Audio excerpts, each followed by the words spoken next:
तो बच्चे अध्याय 6 प्रश्नावली 6E का जो प्रमेय संख्या 9 और 10 था, जिसको पाइथागोरस प्रमेय और पाइथागोरस प्रमेय का विलोम कहे थे हम लोग, उसको हम लोगों ने पिछले दिन यानी कि पिछले लेक्चर में पढ़ लिया है। और अगर आप लोगों ने नहीं पढ़ा है, नहीं सीखा, तो सबसे पहले YouTube पर सर्च करके उसको देख लो कि पाइथागोरस प्रमेय क्या है। हालांकि उसका प्रयोग आप लोगों ने सीखा है और वह कैसे प्रूव किया जा सकता है, सिद्ध किया जा सकता है, उसको आसानी से हम लोगों ने समझा है। ठीक है, आज के इस लेक्चर में हम लोग प्रश्नावली 6E के क्वेश्चन नंबर 1 और आगे आने वाले प्रश्नों को हल करेंगे। लेकिन उसके लिए आवश्यक क्या है कि आप ये जाने रहो कि पाइथागोरस प्रमेय क्या है। तो एक बार फिर से आप जाने कि पाइथागोरस प्रमेय समकोण त्रिभुज की भुजाओं में एक महत्वपूर्ण संबंध बताता है, जिसमें समकोण त्रिभुज में जो समकोण अर्थात 90 अंश की कोण होते हैं, उसके ठीक सामने वाली भुजा को हम लोग कर्ण कहते हैं। और उस कर्ण का जो वर्ग होता है शेष दोनों भुजाएं के वर्गों के योगफल के बराबर होता है, यानी कर्ण का वर्ग बराबर लंब का वर्ग प्लस, ऐसा आप लोग कहते आए हो। ठीक है, तो चलिए यहां पर दिया गया हमारे सामने क्वेश्चन नंबर 1 में 4 क्वेश्चन है, जिसमें ये 1 2 3 किसी त्रिभुज की तीन भुजाएं आप लोग को दे दी गई हैं और आपसे पूछा जा रहा है कि इनमें से कौन से त्रिभुज ऐसे हैं, कौन सी भुजाएं ऐसे हैं जो एक समकोण त्रिभुज की भुजाएं हो सकती हैं। ठीक है, और इसमें कर्ण कौन है उसको भी आपको लिखना है। सबसे पहली बात हम क्वेश्चन नंबर 1 को लेते हैं। इसमें देखो एक 7 सेंटीमीटर, 24 सेंटीमीटर और 25 सेंटीमीटर, ये किसी त्रिभुज की 3 भुजाएं हैं। इसमें सबसे बड़ी भुजा कौन है? 25 सेंटीमीटर। तो पहले नंबर के क्वेश्चन को हम लोग हल करते हैं। यहां पर देखिए सबसे बड़ी भुजा कौन है? 25। ठीक है बेटा, सो जो सबसे बड़ी भुजा है ना उसका वर्ग करो, यानी 25 का वर्ग करेंगे। तो 25 का वर्ग कितना आएगा बच्चों? 25 गुणे 25 यानी 25 का वर्ग 25 संयम कितना होगा? 625 होगा। ठीक है, तो सबसे बड़ी भुजा का वर्ग और अन्य 2 शेष भुजाओं के वर्गों का योगफल निकालो। यानी अब बचा 7 और 24, तो आप निकाल लीजिए 7 का वर्ग प्लस 24 का वर्ग। ठीक है, 7 का वर्ग 49 हो जाएगा और 24 का वर्ग कितना होगा? 576। ठीक है, अब इनको जोड़ेंगे, जोड़ने के बाद देखते कितना आता है। आएगा 9 6 15 को 5 1, ठीक है, 7 और 4 11 और 1 12 को 2 हासिल 1 5 और 1 6। यहां पर आप लोग देख पा रहे हैं कि पहले वाले क्वेश्चन में सबसे बड़ी भुजा यानी 25 का वर्ग 625 आ गया है और शेष 2 जो भुजाएं हैं 7 और 24, इनके वर्गों का जो योगफल है वह भी 625 आ गया है। इसका मतलब यह है कि इन तीनों में सबसे बड़ी भुजा का वर्ग अन्य 2 भुजाओं के वर्गों के योगफल के क्या है? और ऐसा कब होता है? जब भुजाएं समकोण त्रिभुज की होंगी तभी ऐसा है।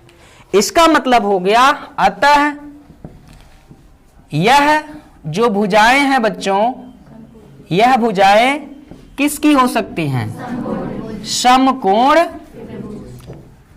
त्रिभुज की हैं। ये जो भुजाएं हमको दी गई हैं ये समकोण त्रिभुज की भुजाएं हैं। और इसमें कर्ण कौन होगा लल्ला? कर्ण मतलब जो सबसे बड़ी भुजा है वो कौन है? 25 सेंटीमीटर। तो बस इन प्रश्नों में आपको इतना ही करते चले जाना है। बोलो बात समझ में आया कि नहीं आया? आ गया सबको समझ में?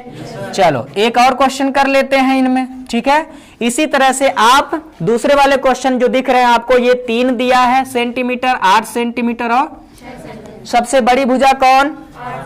8 सेंटीमीटर है। तो बेटा सबसे बड़ी भुजा 8 है तो उसका वर्ग करो। 8 का वर्ग कितना होगा बच्चों? 64 होगा।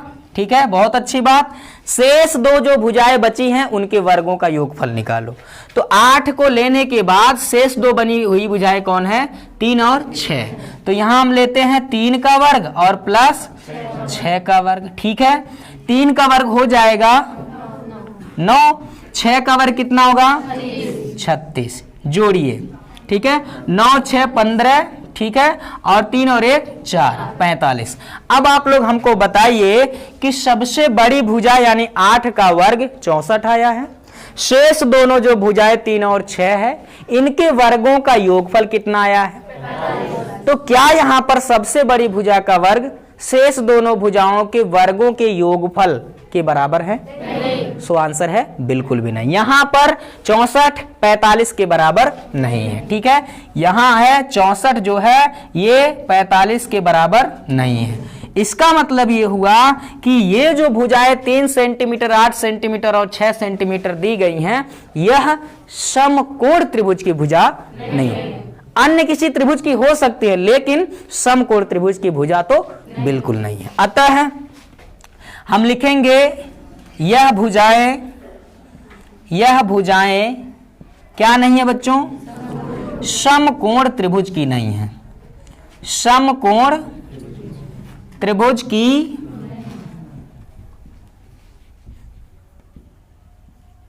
नहीं है।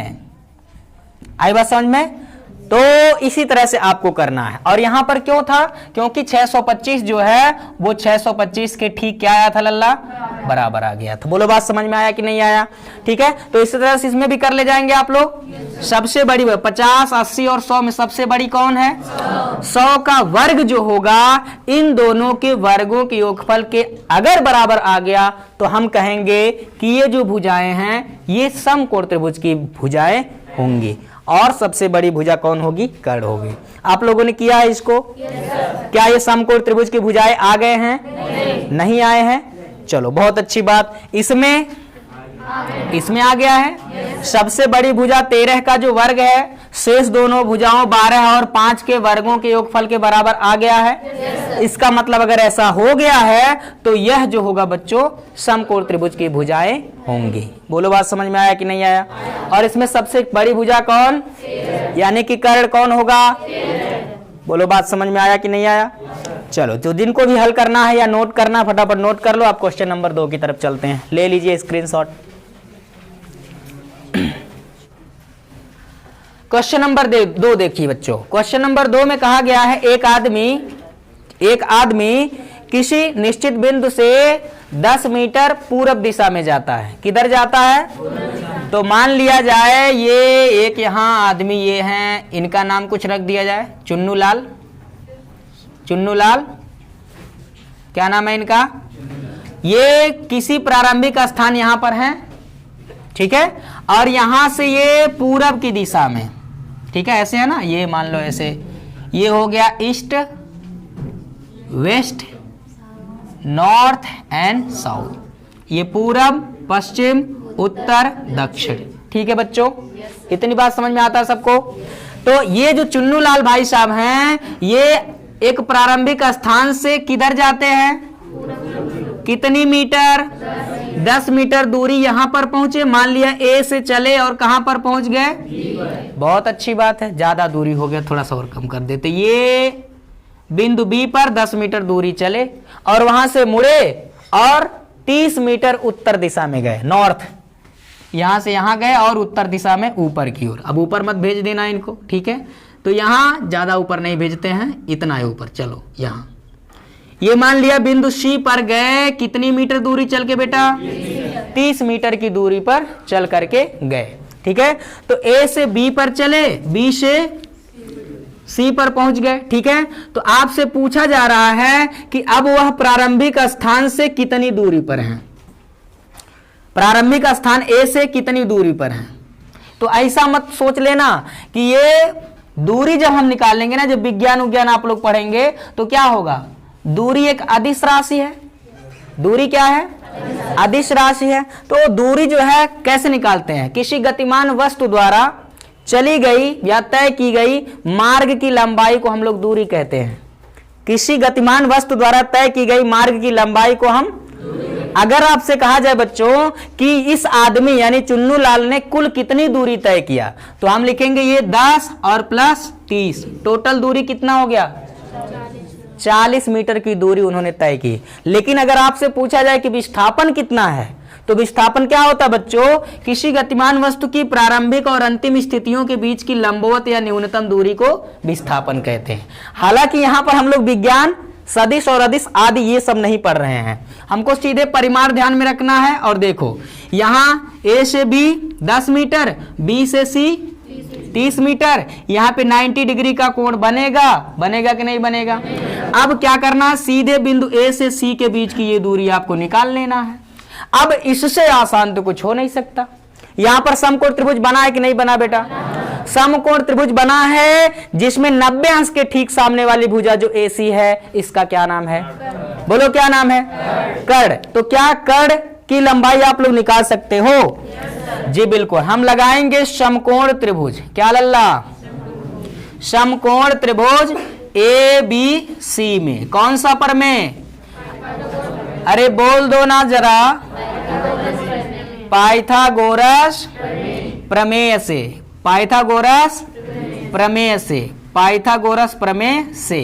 क्या कहता लल्ला पाइथागोरस प्रमेय, सबसे बड़ी भुजा, समकोण त्रिभुज में सबसे बड़ी भुजा का वर्ग अन्य दोनों भुजाओं के वर्गों के योगफल के बराबर। बोलो बात समझ में आ रहा है। तो इसमें सबसे बड़ी भुजा कौन होगा, यही कर्ण, यानी AC का वर्ग जो होगा बच्चों, ठीक है, वह अन्य दो भुजा यानी AB का वर्ग प्लस BC के वर्ग इनके बराबर होगा। तो AB की लंबाई कितना लल्ला, अरे बोल दो ना जरा, 10 इसका स्क्वायर और प्लस BC की लंबाई, तो इसका स्क्वायर कर दो, समझ में आ गया। 10 का वर्ग 100 आ गया है, बहुत अच्छे। 30 का वर्ग 900, वेरी गुड, ठीक है। 900 और 100 कितना होगा, ठीक है 1000। AC का वर्ग, AC का वर्ग आ गया है कितना बच्चों, 1000, ठीक है। अब इसका वर्गमूल लेना है आप लोग को, क्या करना है, अब चूंकि AC की लंबाई अगर आपको चाहिए तो वर्ग को खत्म करिए और उसके लिए आपको करना पड़ेगा वर्गमूल, ठीक है। दोनों पक्षों का वर्गमूल कर देंगे तो AC स्क्वायर का वर्गमूल AC, ठीक है। अब यहाँ प्लस माइनस नहीं लेंगे, ले लेंगे तब भी कोई दिक्कत नहीं है, आ जाएगा करड़ी के अंदर 1000। अब 1000 का वर्गमूल, 1000 को आप क्या लिख सकते हैं, 1000 को लिख सकते हैं 100 गुणे 10, ठीक है। 100 का वर्गमूल हो जाएगा बच्चों 10, करड़ी के अंदर बचेगा 10, यानी AC की लंबाई 10 करड़ी में 10 मीटर। समझ में आया कि नहीं आया। अब क्या ये हार्ड हो सकता है, बोलो, बिल्कुल भी नहीं, ठीक है। फटाफट स्क्रीनशॉट ले लीजिए। अब हम चलते हैं क्वेश्चन नंबर 3 की तरफ, ले लीजिए।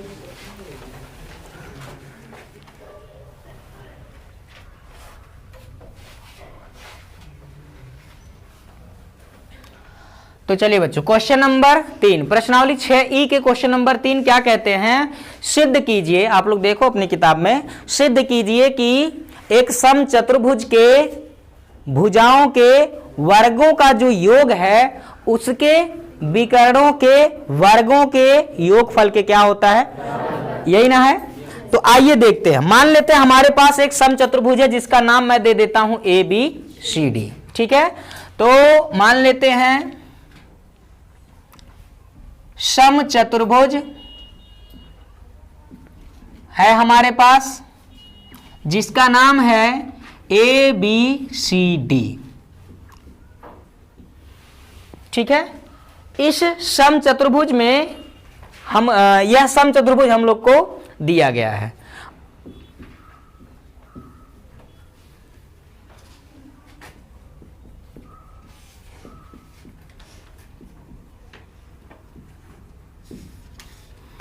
ठीक है, तो हमने मान लिया कि हमारे पास एक समचतुर्भुज है जिसका नाम है ABCD।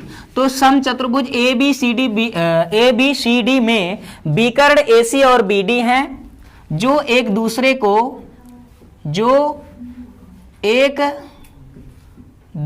को किसी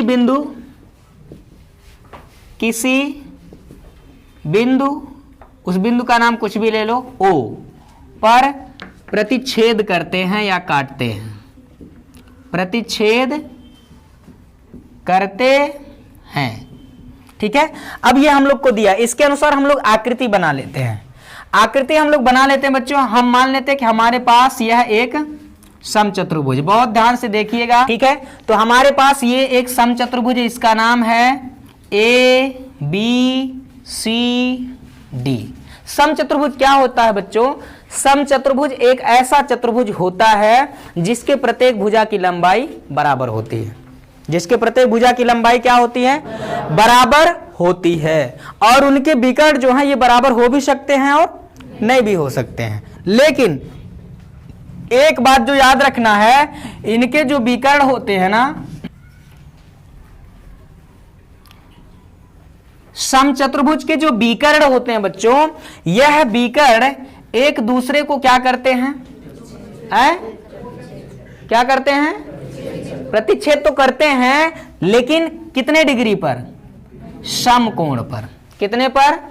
समकोण पर क्या करते हैं? प्रतिच्छेद करते हैं। तो समचतुर्भुज एक ऐसा चतुर्भुज होता है जिसके प्रत्येक भुजा की लंबाई बराबर होती है। यानी आप कह सकते हैं ए बी, बी सी, ठीक है, सी डी और डी ए, इन भुजाओं की लंबाइयां आपस में बराबर होती हैं और इनके जो विकर्ण हैं बच्चों वह एक दूसरे को 90 डिग्री पर काटते हैं, 90 अंश। यानी ये भी कोण 90 अंश, इधर ये भी कोण 90 अंश, इधर ये भी कोण 90 अंश और इधर ये भी कोण 90 अंश। समझ में आ गया सबको? अच्छा, अब देखो हम लोग को सिद्ध क्या करना है, इसे मैं लिख देता हूं। यहां हम लोग लिख रहे हैं सिद्ध करना है। और सिद्ध क्या करना है बेटा? क्वेश्चन में आपको दिया गया है कि इस समचतुर्भुज के भुजाओं के वर्गों का योग। अब देखो इस समचतुर्भुज की भुजाएं कौन है? भुजा ए बी है, इसका वर्ग, भुजा बी सी है, इसका वर्ग, भुजा सी डी है, इसका वर्ग, और भुजा ए डी है। क्या है? ए डी है, या ऐसे कह लो डी ए है, डी ए है, इसका वर्ग। इन चारों भुजाओं के वर्गों का योगफल जो है इनके विकर्णों कौन? ए सी और बी डी के वर्गों के योगफल के बराबर है। यानी कि विकर्ण AC का वर्ग प्लस विकर्ण BD का वर्ग। बोलो बात समझ में आया? ठीक है, अब चलो देखते हैं हम लोग कैसे इसको प्रूव किया जा सकता है। उपपत्ति लीजिए, प्रूफ लीजिए। उपपत्ति यानी कि प्रूफ लेंगे, समझना बहुत अच्छे से। अगर हम आपसे कहें कि ये वाला बिंदु जैसा कि मैंने लिखा, हमने यहां पर ले लेता हूं मैं, ये बिंदु है O, ये वाला विकर्णों का प्रतिच्छेद बिंदु क्या है बच्चों? O है। अब अगर हम कहें कि AOD, दिख रहा है सबको? AOD यानी कि ये वाला जो त्रिभुज है यह समकोण त्रिभुज है, तो आप लोग का क्या विचार होगा? हाँ या ना? बोलिए हाँ या ना? होगा, क्योंकि इसका एक कोण कितना है बच्चों? तो यह समकोण त्रिभुज होगा।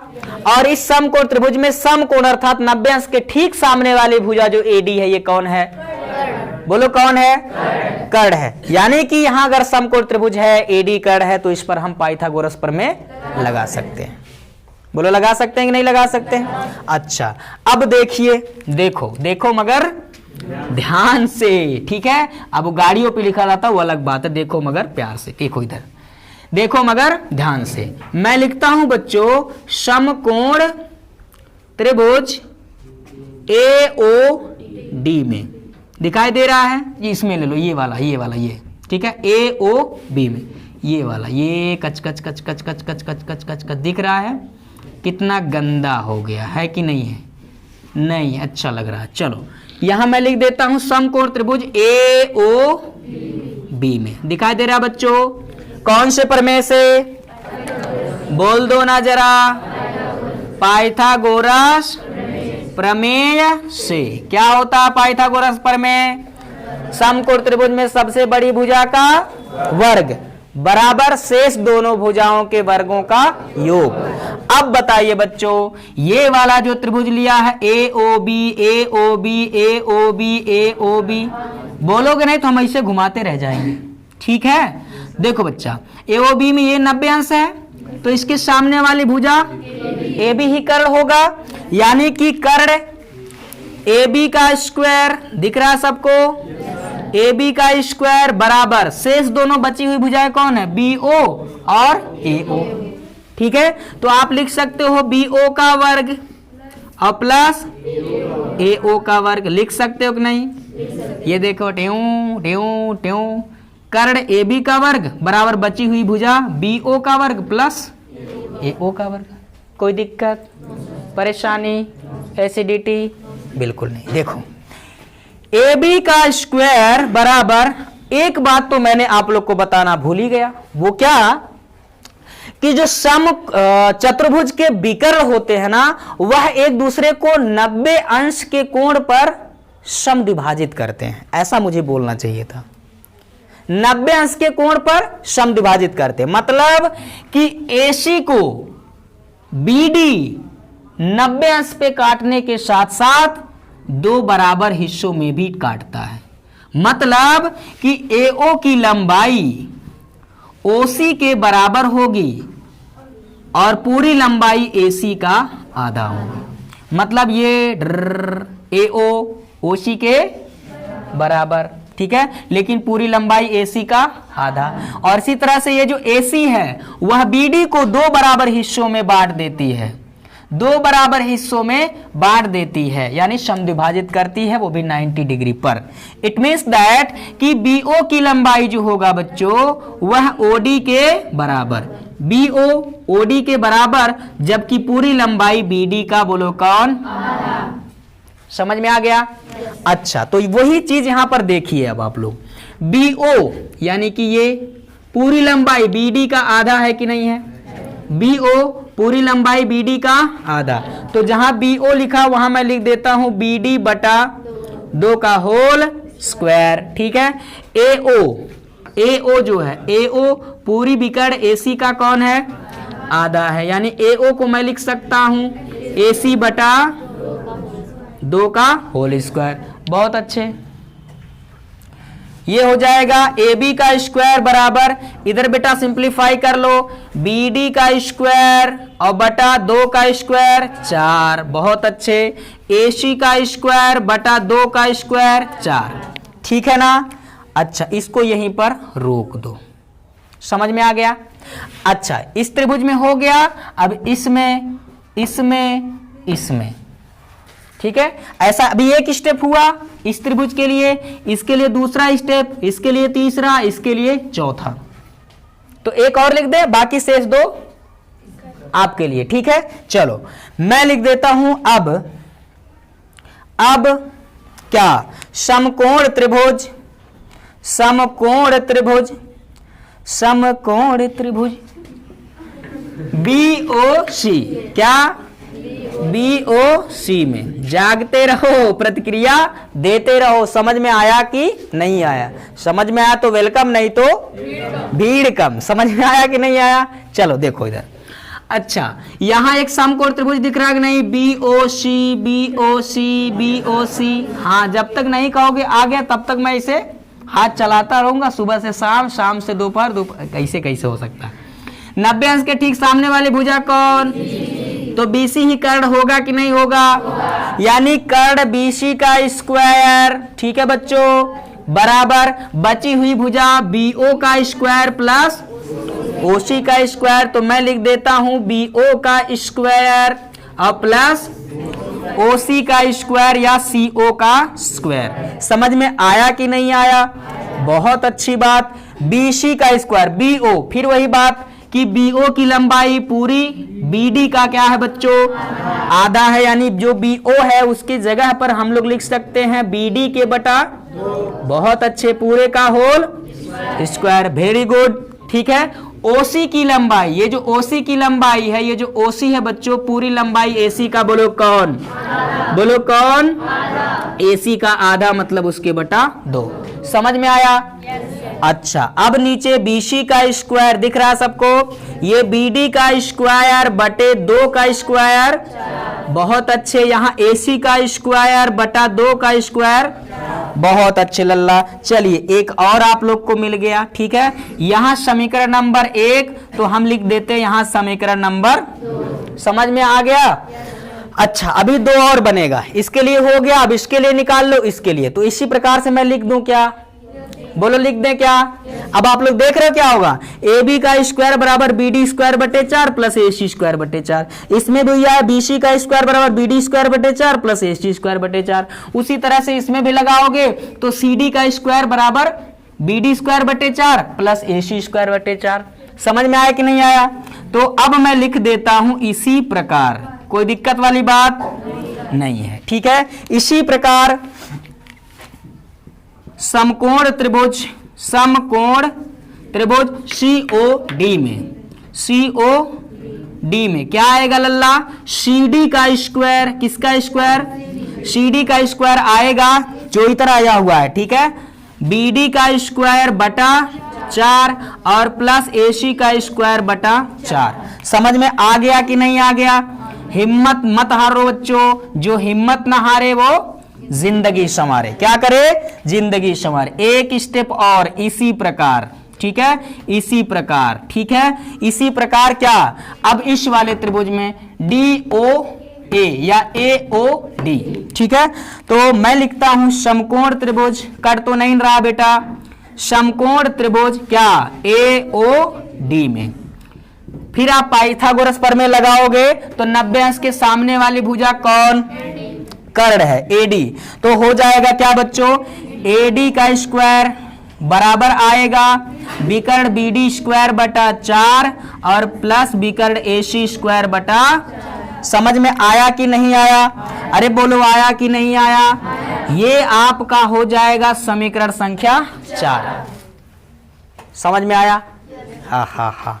अब क्या करना है? समीकरण 1 2 3 4 को सीधे जोड़ दो। क्यों? क्योंकि इधर देखो क्या लेना है, AB square plus BC square plus CD square plus DA square. तो जब समीकरण 1 2 3 और 4 को जोड़ोगे तो बाएं पक्ष में AB square plus BC square plus CD square plus AD square आएगा।